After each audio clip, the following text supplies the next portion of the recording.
Welcome to Macro Hive Conversations with Bilal Hafiz. We aim to bring you the best in macro and markets thinking. To see our latest thoughts and analysis on the world, visit macrohive.com. We're continuing to hear good things about our podcast show, so keep your feedback coming, especially on guests and topics you'd like to hear about. Our Slack chat room is also gaining momentum, so if you're a subscriber, make sure to get involved. You can access Slack on your phone, laptop, or desktop. And if you're not a subscriber, make sure to sign up at macrohive.com. Your first month is free, and then it's the weekly cost of 3 or 4 single trips on the London Underground or New York subway. With the lockdown, you aren't making those trips anymore, so direct some of those savings to support Macro Hive. On to macro and financial markets. We're starting to see some really bad economic numbers. So it was an opportune time to get an update from rates guru George Gongalves.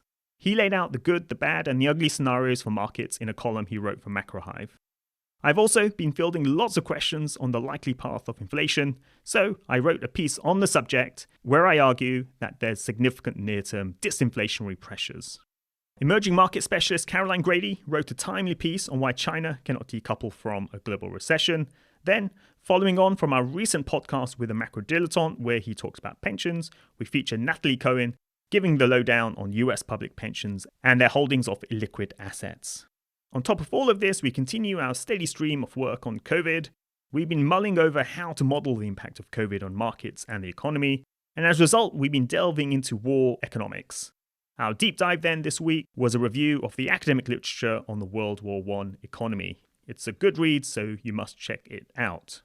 Back in Here and Now, Dominique Dworfrico wrote on the morbid topic of the likely US deaths from COVID, following on from recent White House projections.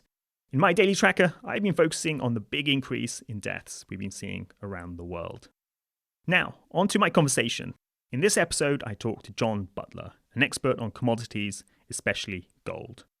What I particularly like about him is that he had a rates and FX background before specializing in commodities. This gives him a much broader base to look at gold than many other gold experts.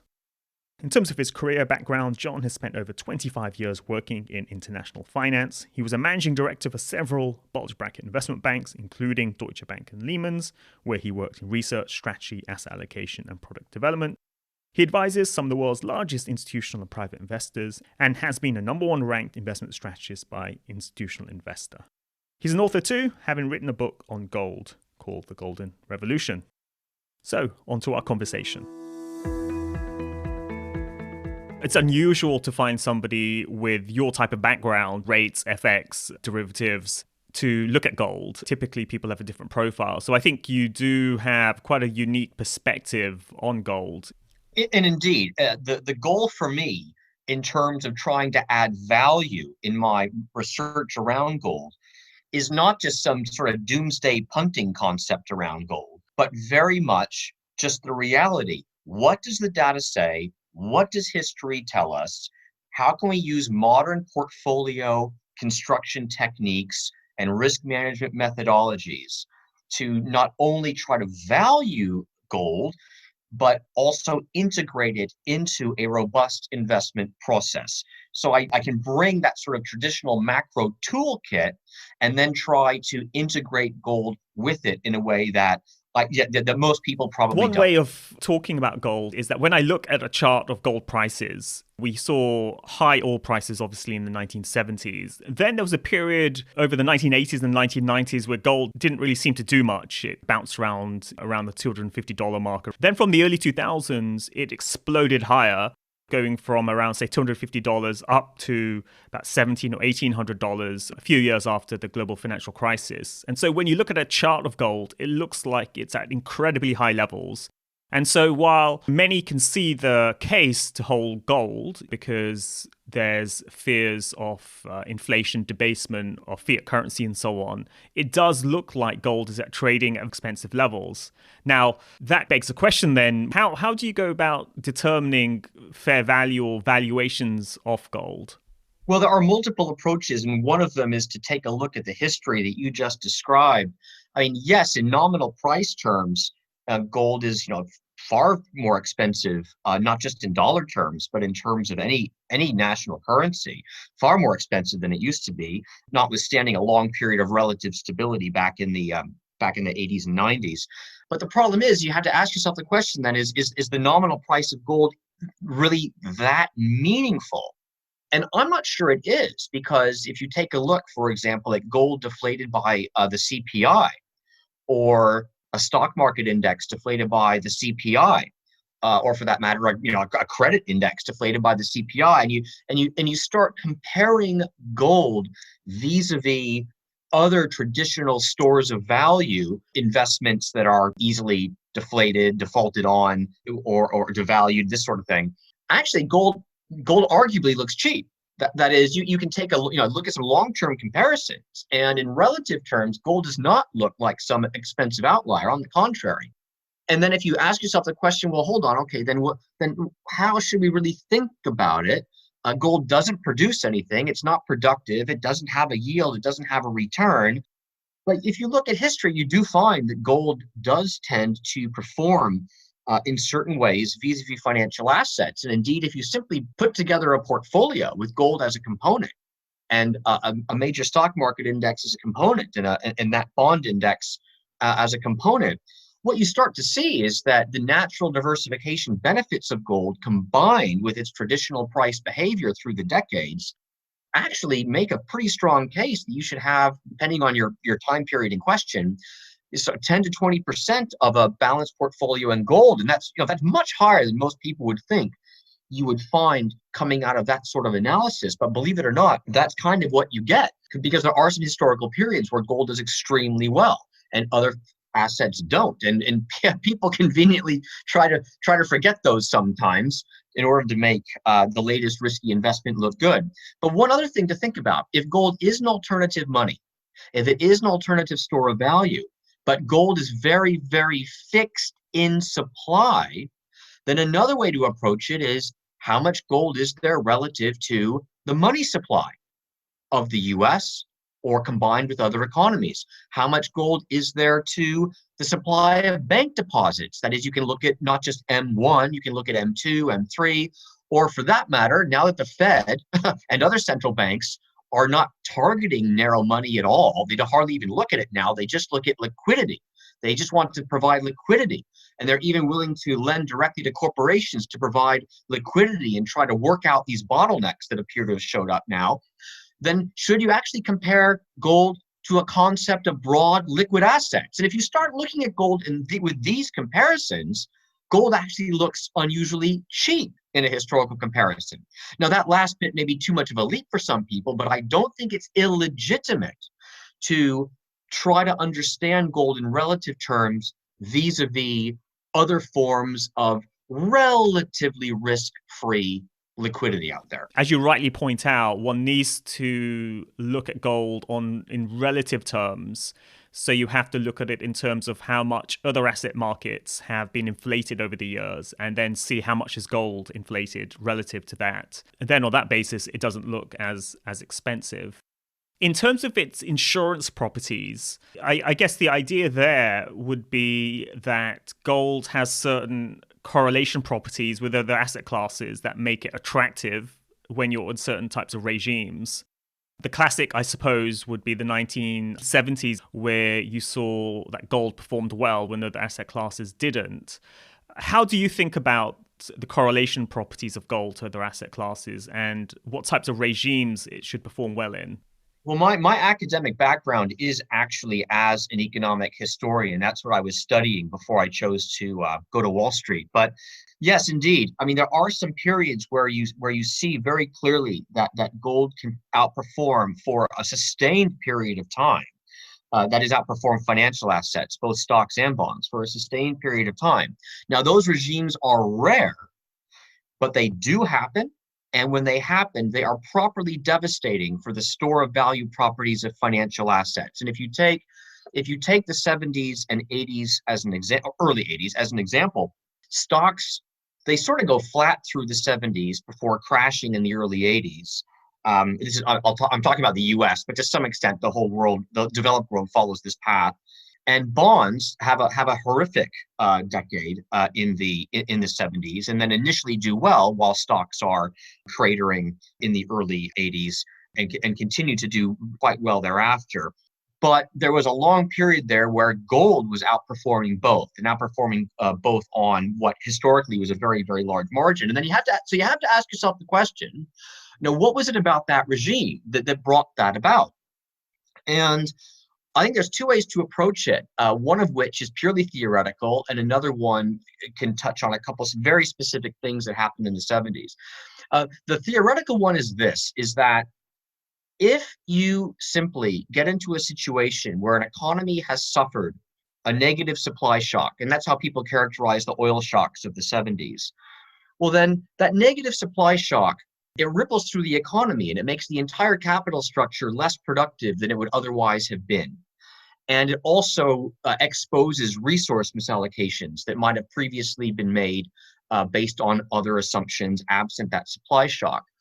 And other factors equal, if you have a negative productivity shock, that's going to hit corporate profit margins really hard, because the whole economy will struggle to grow aggregate demand in that context. And yet productivity gets constrained. And so someone's got to take the hit. And of course, everyone takes a bit of the hit, but corporate profits are, arguably the single most levered part of an economy. And so they get hit hard.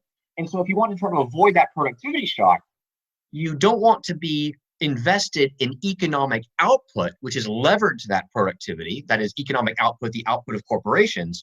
You want to actually hide and protect yourself with economic input, that is the raw commodities that go into those productive processes. And if you just sit on those as their prices rise because there is stimulus being thrown at the problem, then you'll outperform. And that brings me then to the specifics beyond the theory. There was a lot of stimulus thrown at things in the late 60s, all through the 70s, and finally in the early 80s, that was withdrawn. It began with President Johnson and his Great Society programs. Arguably, it even began with Eisenhower and the construction of the interstate highway system back in the 50s that really got going then in the 60s and 70s, big time.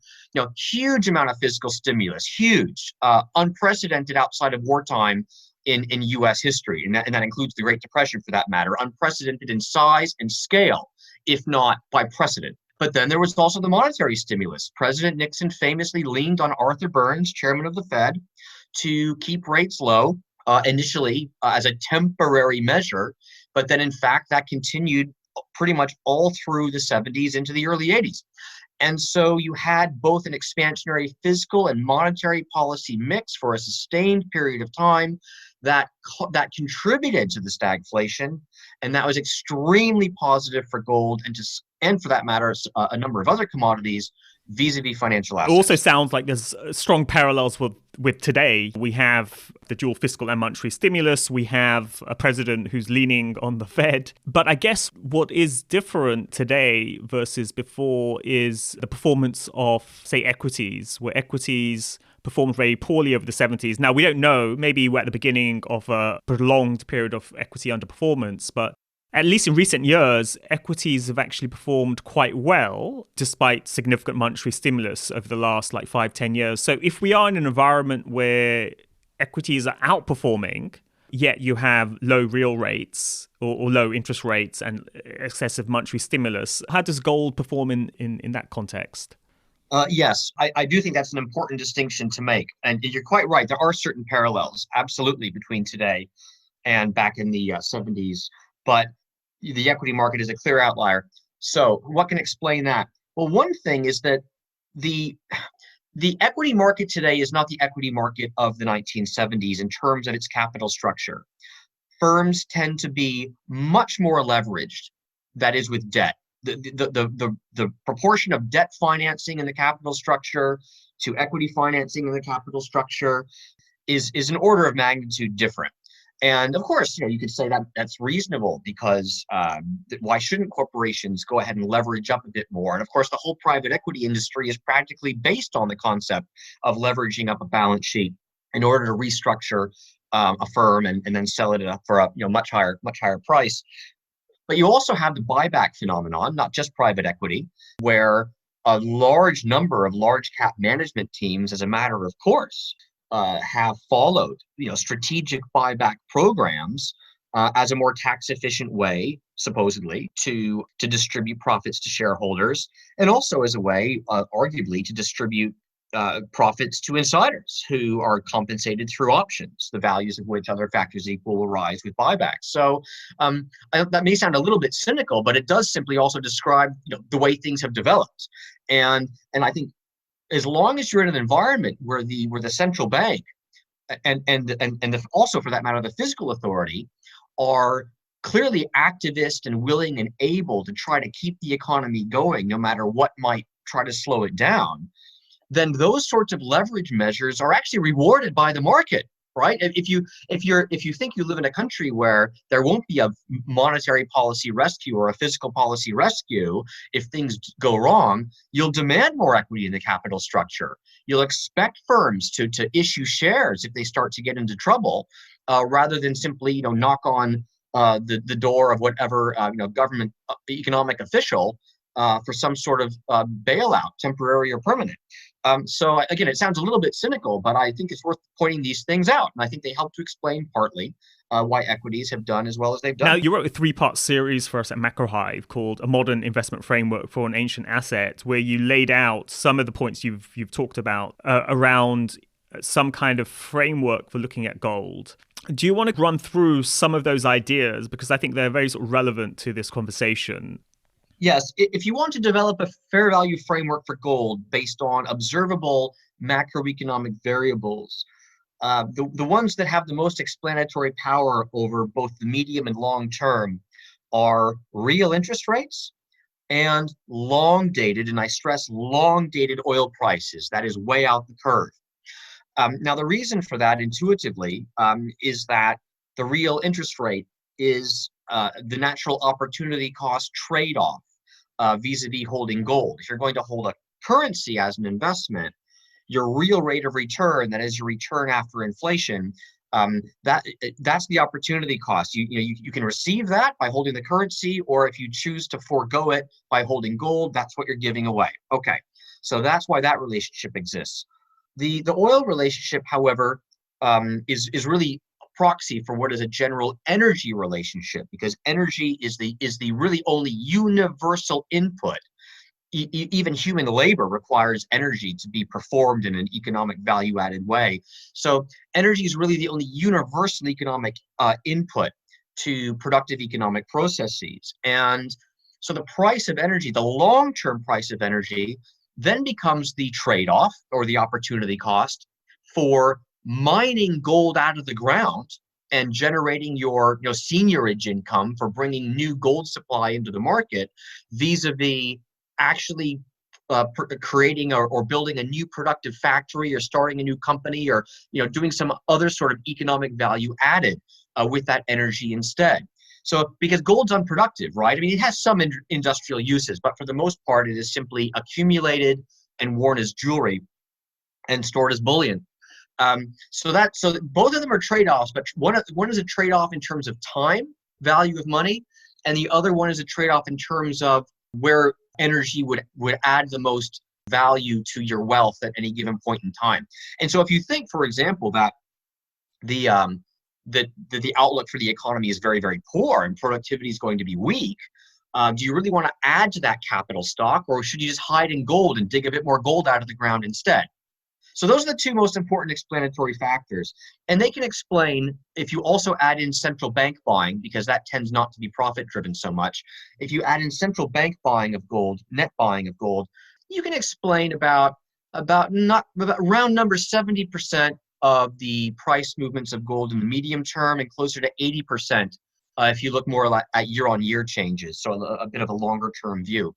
The problem, though, with that approach is that it's ultimately regime dependent. And when you start looking at long periods of time that include financial crises like 2008 or the Euro banking crisis of 2011, or further back, the stagflationary crises and the deep recession of the early 80s, these things, you always need to insert a dummy variable to retain a good fit, because gold tends to re-rate in those situations. And so the fair value function becomes discontinuous. So you can have a fair value model for gold, and you can use that as a useful input to an investment process for sure.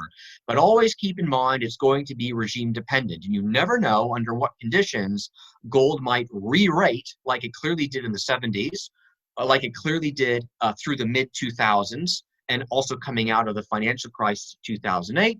And then ask yourself the question whether it might not re-rate again as a result of what we're experiencing So today. what essentially you're saying there is there's three key drivers of gold. One would be real interest rates, which in some ways, well, one reflects sort of the time value of money, but also reflects, financial conditions, debasement of the currency and so on, which is how people often think about gold. The other is oil prices, which in some ways kind of connects you back to the real economy and uses for productive capital. If oil prices are very high, then there'll be less potential use in the real economy, so people then hide in gold. And then you have central bank purchases, which is like an exogenous buyer of gold that's less related to profit.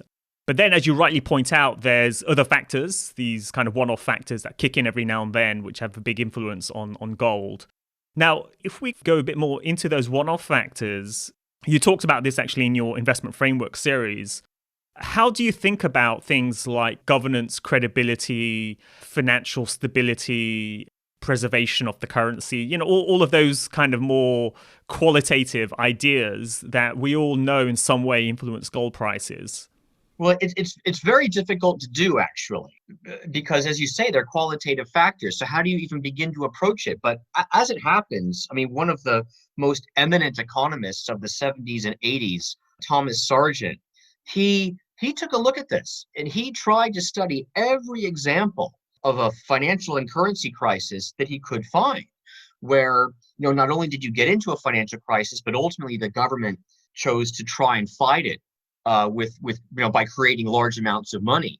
And what he found, though, oddly enough, was that you could not come up with any statistically meaningful relationship with macroeconomic variables such as monetary aggregates or anything else, and how these currencies performed under those conditions. And so what he basically discovered was that when you look closely at the historical record, the ability of these crises to finally be resolved and for currencies to be stabilized, or for a new currency to be brought in a currency reform, he actually found that without exception, they required a change of government usually, and sometimes actually almost a change of government regime, like a new constitution.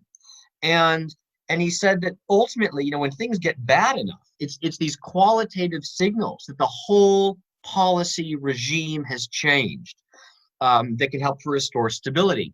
And so looking longer term and seeing that these sorts of events are part of the historical record, gold has that insurance aspect. It insures against the quantitative risk of real interest rates bouncing around, oil prices bouncing around, diversifying financial assets, as can be demonstrated through portfolio theory, but also as the purely qualitative hedge against policy mistakes and unsustainable policy that can have very damaging consequences. When we talk about regime change, does this mean we're focusing on the global superpower of the day?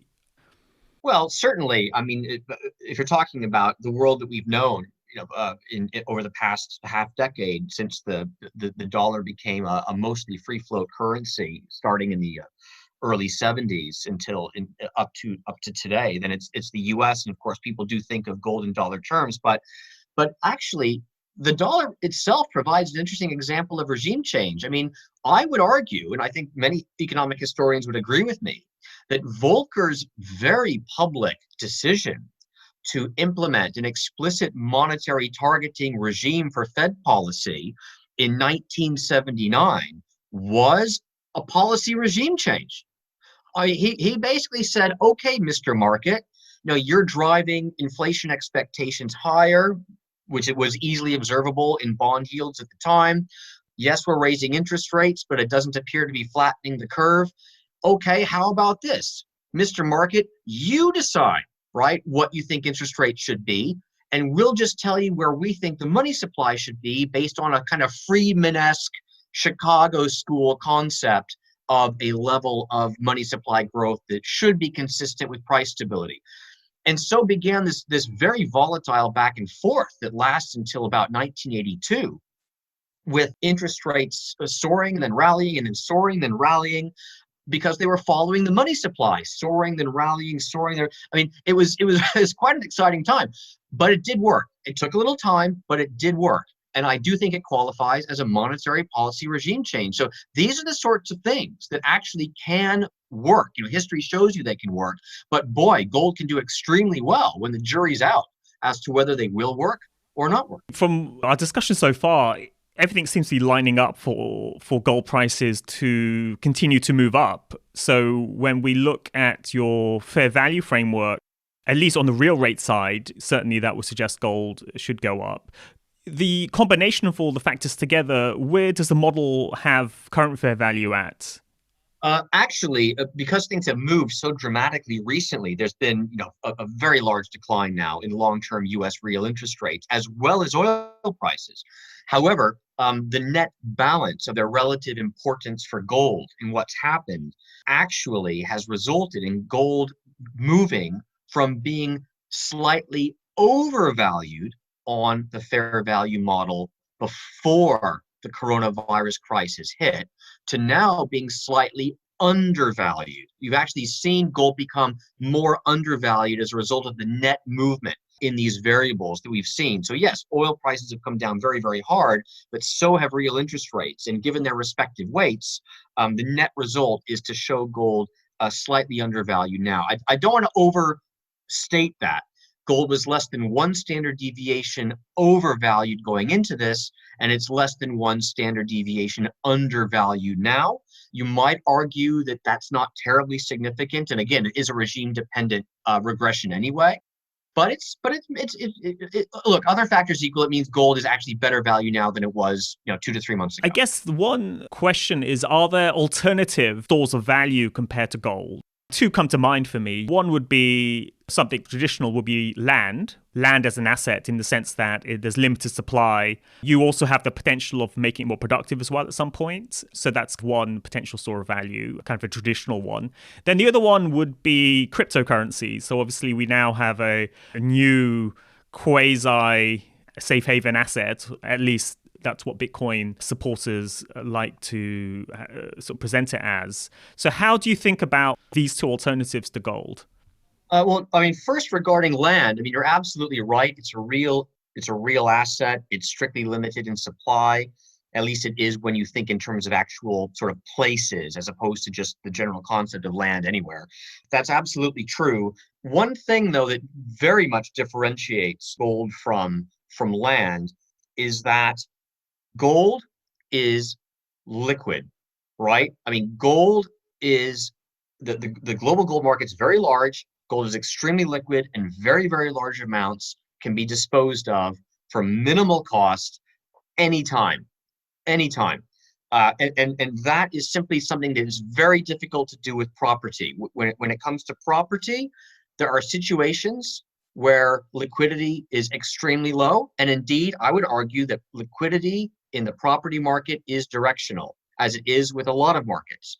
It's much more difficult to find liquidity on the downside than it is to find liquidity on the upside. That's absolutely true. And actually, in the current COVID period, it's impossible actually to sell any property at the moment because no one can physically actually go to see properties, or no one can transact. So we're currently seeing an example of that asymmetric liquidity profile of property. Indeed. So again, I'm not dissing property at all. I'm just distinguishing it from gold. Gold does not have that liquidity risk. It really doesn't. And it's uniform in a way that property is not. Right. So that's one differentiating factor there that should still make gold look to be attractive as in this environment. And then looking at cryptocurrency, I've actually done a lot of thinking about cryptocurrency, and I wrote my first long form essay on cryptocurrency in early 2014, when it was beginning to kind of enter the mainstream financial media a little bit. And the term that I used at the time was that cryptocurrency is a monetary experiment. It's a fascinating technology idea to use third-party verification through complex calculations to establish the proof of work and therefore the proof of value, proof of ownership of whatever coin, be it Bitcoin or another blockchain that's being created. And I do think it's an elegant technology that may, in fact, end up having many useful applications as the years go on. However, I took a closer look at two things. First of all, to what extent can any one cryptocurrency claim to be superior than another or clearly different than another when it's possible in theory to just copy someone's algorithm and start your own? That's number one. That is, they can be replicated ad infinitum, and we saw this with the whole ICO craze, of course, right? So that was one thing I identified back in 2014 that differentiated it from gold. But the other one, and this is one that I've thought more about in recent years, are the network costs. That is, mining Bitcoin is not cheap. You might think it's cheap because it's a digital asset, but in fact, the overall computing power and the electrical requirements thereof, and the overall infrastructure of servers and whatnot, is not small, and it grows exponentially as the network of people using Bitcoin grows. And I've seen some calculations done which actually make the case that the amount of electricity and the raw energy cost of supporting a large enough Bitcoin network to fuel even a small economy would just be prohibitively large. Now, of course, currently, because Bitcoins are still being mined, and as long as there's a bid for those new coins, a miner can generate seigniorage income within the network. Well, okay, it can keep going. But what happens when you reach the limit of Bitcoins that can be created and there's no seigniorage income left? Then anyone who's going to maintain the network and provide liquidity is going to have to pay the cost. And they will charge the necessary bid ask of people using it as end users to cover their cost of supporting the network. And I'm afraid those costs would be substantially higher than those that people would want to accept if given an alternative that did not require so much computing power to process transactions through a third-party verification system. So what we're saying there is that although people tend to focus on Bitcoin, which theoretically has limited supply in the end at least, you can actually have an infinite number of cryptocurrencies. So alternatives to Bitcoin could be manufactured numerous times. So there is actually a much larger supply of cryptocurrencies than one would initially think. And then the second is, as you rightly point out, the costs of maintaining the network, so to speak, especially when all the mining's done, will become prohibitively high, in which case the liquidity or the use of Bitcoin in everyday activity would cease to function. Indeed, and I think it's important to look at that. Now, some people respond to that and they say, well, hey, this is why people are coming up with other coin ideas. This is why, indeed, there was the whole Bitcoin fork. I mean, so people are clearly trying to, again, the word is experiment. People are continuing to experiment, and they're trying to solve for what I guess is the sweet spot where you have the advantages of Bitcoin, that is the third-party verification proof of ownership concept on the one hand, but you have an acceptable long-term network maintenance cost on the other that will not prohibit people from seeing it as a very efficient means of exchange down the road. And so look, I admire people that are trying to push the envelope here. However, it is an experiment. It doesn't have the history that gold has. And indeed, it's not going to have that history on any reasonable time horizon. And there's also an existential factor here I haven't mentioned. Anything that is invented by man, right? Anything at all. It can be, it can be a central bank institution managing a currency. It can be a Bitcoin currency. It can be, it can be anything that's created by man to use as a store of value. Anything created by man can be mismanaged and corrupted and abused. Gold was created by Mother Nature. No matter how much we screw up economic policy, it's still going to be gold. And it will still have almost no reactivity. It will be effectively impossible to destroy. And indeed, we have this history of gold, which is deeply cultural in many parts of the world and is not going to just disappear no matter what new technology comes along today or tomorrow. So I think that gold is simply qualitatively different, and the idea that a cryptocurrency could, on any reasonable time horizon, simply eclipse it in terms of the best historical store of value known to man, I don't think that's going to happen. If I had to pin you down on expectations for gold prices for the next few years, what would you say? Yeah, I'll stick my neck out a bit. I'm happy to do that. I take a look at what's happening today, and I remember the famous adage, the political adage, never let a crisis go to waste. And no, I don't want to belittle the seriousness of this disease. We don't yet know how serious it is, but obviously it's serious enough to warrant tremendous concern. When I look at the responses, sadly, I see a pattern which I've seen before, where politicians jump on whatever opportunity to try and push their pet agenda forward. And in some cases, it might be a very well-meaning program, but in other cases, it might be just a way to try and increase their own power and influence. And I see all of the above right now.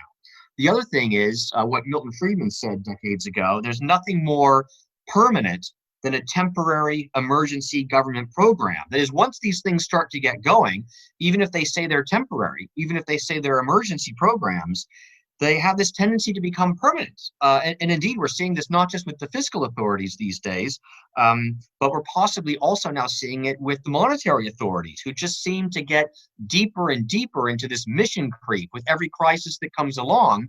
Whether the crisis is endogenous, exogenous, it almost doesn't seem to matter. And that to me is a policy mix that implies an even greater amount of monetary and fiscal activism over the coming years than we've seen over the past few years. And if that's true, I think, based on the historical pattern of the 70s and stagflation and other times these sorts of things have come about, I think gold is going to rise by an order of magnitude. So I think it is perfectly realistic to see gold closer to 5,000 than where it is today in a few years' time. I think that's a perfectly reasonable target. Now, to what extent is that simply nominal growth because inflation soars? Part of it could happen that way, or it could just be that gold re-rates yet again versus financial assets because there's just so much uncertainty and negative productivity effects of some of what now appears to be getting going. So it could be some combination of both. If gold simply re-rates, then it doesn't necessarily matter if there's a huge surge in inflation. It will re-rate. People will simply want more of it in their portfolios, and that will drive the price higher, of course, because the supply is basically fixed. It's basically finite. It only grows at around 1% a year. So that it could happen as a combination of both, I suppose. Great. Well, that's a very sort of bold call, so we'll probably hold you to that. Now, how can people follow your work and your thinking? Well, I participate in a handful of forums now and again. As you know, I'm a productive contributor, regular contributor to Macro Hive, and I'm pleased to be so. But I do also have a Twitter handle, which is Butler Gold Revo. That's one word, where people can follow just sort of my thoughts as I go along. What's the Revo part in the handle there? REVO. And the reason why it's Butler Gold Revo is because my book, a book I wrote a couple years back, is called The Golden Revolution. So Gold Revo is an abbreviation for The Golden Revolution, which is my book, which actually contains just about all the thoughts that we discussed in this discussion today, without any, of course, specific reference to coronavirus. It's a very good book, so I'd recommend people do get the book. Thanks a lot for coming on the podcast. I think I've learned a lot on gold, and thanks for laying out the framework and also giving some quite strong views as well. So thanks for joining us. My pleasure, Bilal. Thank you. Thanks for listening to the podcast. Please subscribe to the show on Apple, Spotify, or wherever you listen to podcasts. Leave a rating and let other people know about the show too. Also, sign up to become a member or subscriber to our research at macrohive.com. We'll be back soon, so tune in then.